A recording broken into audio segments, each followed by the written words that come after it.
તો કાલે છે અઠવાડિયાનો છેલ્લો દિવસ ને કઈ રીતે ટ્રેડ કરશો એનો પ્લાન કરશું. આજે હતી સેન્સેક્સની એક્સપાયરી. તમે મિત્રો જોયું કે મેં કાલના વિડીયોમાં કીધું હતું કે જો નિફ્ટી એવું દેખાય છે કે જો અહીંયાથી જે સપોર્ટ લીધો છે આના કારણે નિફ્ટી ઓલમોસ્ટ ક્યુ લેવલ બ્રેક કરે 24,050 પછી આપણી એન્ટ્રી એક્ટિવ થાય ઉપરની બાજુ અને 150 પોઈન્ટનો ટાર્ગેટ રહેશે અને 50 પોઈન્ટથી 100 પોઈન્ટનો એસએલ રહેશે.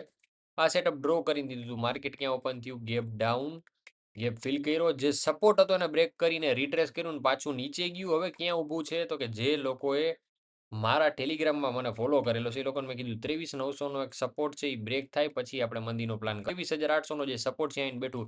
મતલબ કે નિફ્ટીનું જે હેડ એન્ડ શોલ્ડર પેટર્ન કરવાની તૈયારી. અને કાલના વિડીયોમાં મેં કીધું તું હોત કે ભાઈ વિડીયોમાં મેઇન વસ્તુ શું હતી?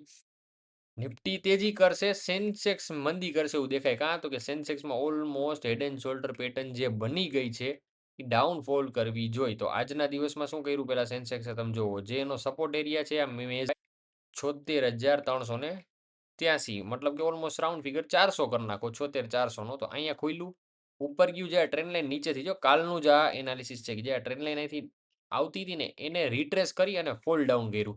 તો કાલ મસ્તની મજા શું ખબર જેવું 76,000 બ્રેક કરે ને એવો એક ડાયરેક્શનલ ટ્રેડ આપણા માટે ઓપન થાય સેન્સેક્સ માટે ઈ છે ઓલમોસ્ટ 2,000 પોઈન્ટ મતલબ કે અહીંથી 74,000 આપણને સેન્સેક્સ દેખાડે. એટલે અહીંયા હું લાઈન પણ ડ્રો કરીને દઈ દઉં. હવેનું જે લેવલ બ્રેક થઈ જાય ને એટલે પેલા ગેપ ફિલ કરશે, રિટ્રેસ કરશે ને પછી ડાયરેક્શનલ પડશે. હવે બેંક નિફ્ટીની પણ વાત કરી દઉં. કાલે સ્કીપ કરી હતી. શું કરવા?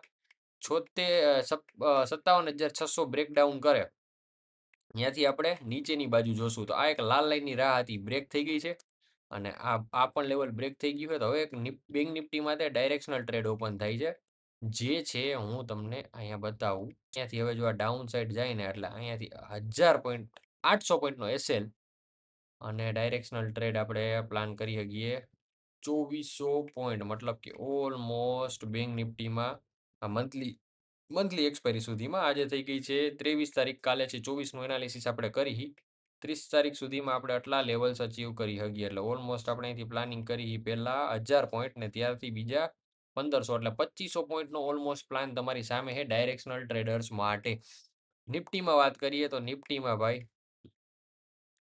આ લેવલ્સ જે તમને દીધેલા હતા એમાંથી આ સપોર્ટ એરિયા બ્રેક થઈ ગયો. હવે આને ડિલીટ કરી અને ફ્રેશલી તમને સમજાવું. તો ઘણાય આ એક વસ્તુ ખાસ સમજજો. ટ્રેડ પ્લાન કરો, ટ્રેડ પ્લાન મુજબ ટ્રેડ મળે તો ટ્રેડ કરો, બાકી ના કરો. ઇન્ડિયા વિક્સ નીચે છે, ઇન્ડિયા વિક્સમાં વોલ્ટાલિટી વધશે બાય ડિફોલ્ટ. સેલરને કમાવાનો મોકો મળશે ને તો જ બાયરને કમાવાનો મોકો મળશે. હવે માર્કેટ એવું છે યાદ રાખજો. એટલે આ અહીંયાથી 24,050 ઉપર ના ગયું એના કારણે આપણે એ ટ્રેડ એક્ટિવ ના થયું અને આપણે આજે શાંતિ બનાવીને રાખી. મેં એક ટ્રેડ કર્યો તો સેન્સેક્સ એક્સપાયરી કારણ કે સેન્સેક્સમાં ભરપૂર પ્રીમિયમ હતું અને એ પ્રીમિયમ મેલ્ટ થયું એક્ઝેક્ટલી 3 ને 15 પછી. ત્યાં સુધી તો થવા જ નહોતું દેતું. ત્યાં સુધી ડાયરેક્શન વાઇઝ ડેલ્ટા ઉપર જ હાલતું હતું. તો હવે મેઇન તમને જે સપોર્ટ મેં ડ્રો કરીને દીધો ને તમે નિફ્ટીનો સપોર્ટ મગજમાં રાખો. બ્રેક ડાઉન સપોર્ટ જો આ બ્રેક કરે તો ડાયરેક્શનલ ટ્રેડ મળે. કેવો હતો કે ભાઈ 777 કરી નાખી રાઉન્ડ ફિગર 23,700 તમારો એસએલ રહીએ ખાલી ને ખાલી 200 પોઈન્ટનો અને ટાર્ગેટ નીચેની બાજુ ઓલમોસ્ટ 600 પોઈન્ટનો રહીએ.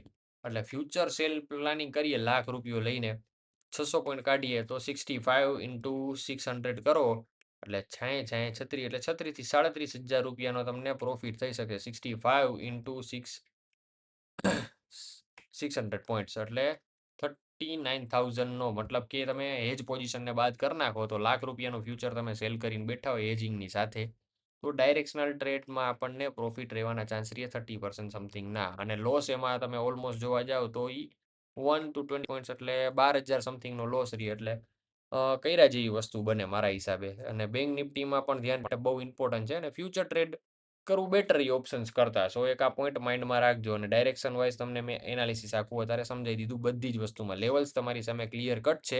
રિપીટ કરી દઉં 23,777 નું લેવલ બ્રેક કરે એટલે ક્રેશ થશે કેટલું 666 પોઈન્ટ બરોબર છે અહીંયા સુધી 23,120 સુધી એટલે ઓલમોસ્ટ કેટલા પોઈન્ટ થયા ભાઈ 666 પોઈન્ટ થયા. સ્ટોપ લોસ આપણો એરિયામાં 230 નો અને ટાર્ગેટ આમાં 666 પોઈન્ટ્સનો. It's very good.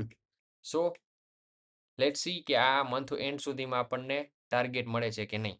Bank નિફ્ટીમાં same analysis છે ભાઈ પણ બેંક નિફ્ટીમાં આપણે કેપ્ચર કરશું રિસ્ક કેવડું તો કે 800 પોઈન્ટ ને ટાર્ગેટ કેવડો તો કે 2400 થી 2500 પોઈન્ટનો એટલે રિસ્ક રિવાર્ડ અહીંયા આપણો બને છે ઓલમોસ્ટ 1:3 સમથિંગનો આમાં દેખાડે છે. 8 તેરી ને 24 યસ 1:3 નો રેશિયો બને છે. It's very good. એટલે ડાયરેક્શનલ ટ્રેડ્સ આપણને મળ્યા. આવતા એક વીકની અંદર આ વસ્તુ આપણને થતી જોવા મળવી જોઈએ.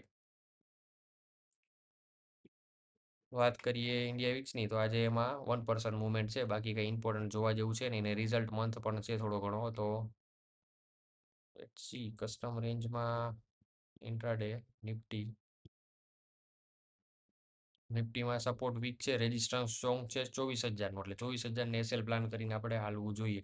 સો આ કીપ ઇન માઇન્ડ વાળો પોઈન્ટ છે. તો આપણે માઇન્ડમાં રાખીને ચાલશું આને. સો ડાયરેક્શનલ ટ્રેડ મળ્યા હે, મજા આવશે ઓપ્શન્સ ટ્રેડ કરવા કરતાં. આમાં એક ડાયરેક્શનલ ટ્રેડની અલગ જ મજા છે.